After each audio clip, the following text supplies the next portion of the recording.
ആഞ്ഞിലിപ്പുറ കരയുടെ പ്രത്യേകതകൾ എന്തൊക്കെയാണ്? ആഞ്ഞിലിപ്പുഴ കര എന്ന് പറഞ്ഞാൽ നമ്മുടെ 13 കരയിൽ 9ാമത്തെ കരയായ ആഞ്ഞിലിപ്പുഴ കര. അതിൻ്റെ ആസ്ഥാനം എന്ന് പറയുന്നത് തട്ടാരമ്പലത്തിന് പടിഞ്ഞാറ് വശം പുതുശ്ശേരി അമ്പലം എന്ന് പറയും. ദേവി ആദ്യമായി വന്ന വഴിയിൽ വരുമ്പോൾ അവിടെ ആഞ്ഞിലിപ്പുഴ കരയിലാണ് വിശ്രമിച്ചതും അവിടെ അടുത്തുള്ള ഒരു വീട്ടിൽ നിന്നാണ് ആഹാരം കഴിച്ചതും അവിടെ അന്തി ഉറങ്ങിയതും. അടുത്ത വീട്ടിലെ അതായത് തുണി അലക്കുന്ന പതിയ സമുദായത്തിൽപ്പെട്ട അവിടെ നിന്നൊരു മാറ്റുമൊക്കെ വാങ്ങി ഉടുത്ത് അവിടെ നിന്നാണ് ദേവി ചെട്ടികുളങ്ങരയ്ക്ക് പുറപ്പെട്ടതെന്ന് ഐതിഹ്യം പറയുന്നത്. അപ്പം അതിൻ്റേതായിട്ടുള്ള ഒരു പ്രത്യേകത ആഞ്ഞിലിപ്പുഴ കരയ്ക്കുണ്ട്. പണ്ട് പുരാതനമേ നമ്മുടെ ആഞ്ഞിലിപ്പുഴ കര ചെട്ടികുളങ്ങര പ്രദേശത്ത് നിന്നാണ് കെട്ടിക്കൊണ്ടിരിക്കുന്നത്.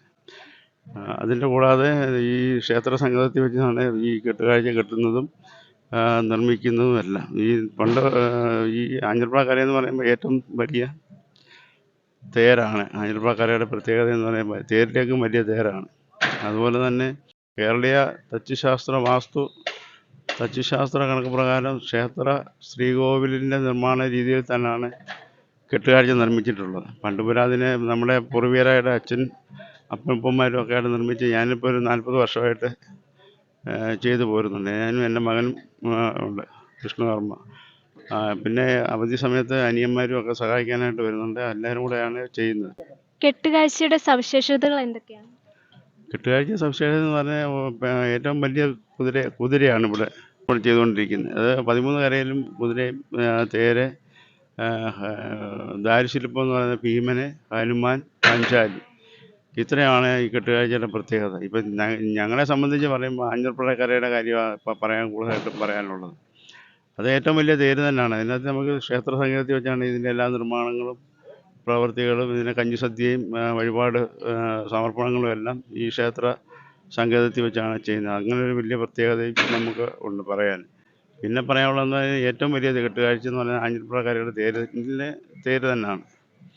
പിന്നെ ഇപ്പോൾ കാലാകാലങ്ങളിൽ ഈ നമ്മുടെ ഈ പിന്നെ ഇതിന് അറയെന്ന് പറയുന്ന ഈ ഭിത്തി എന്ന് പറയുന്ന അറയിൽ ഒരുപാട് ചിത്രങ്ങളും പ്രത്യേകത ഓരോരോ ദേവി മഹാത്മ്യം പറയുന്ന ചിത്ര രചനയൊക്കെ അതൊക്കെ ചെയ്യുന്നുണ്ട്. പിന്നെ എൻ്റെ പേര് വേണുഗോപാലാചാരി ആഞ്ഞിലിപ്പുഴ. ഞാനാണിപ്പോൾ ഈ തേരിൻ്റെ ശില്പി ചെയ്തുകൊണ്ടിരിക്കുന്നത്. എന്തെല്ലാം മാറ്റങ്ങളാണ് ഈ വട്ടം വരുത്തിയിട്ടുള്ളത്?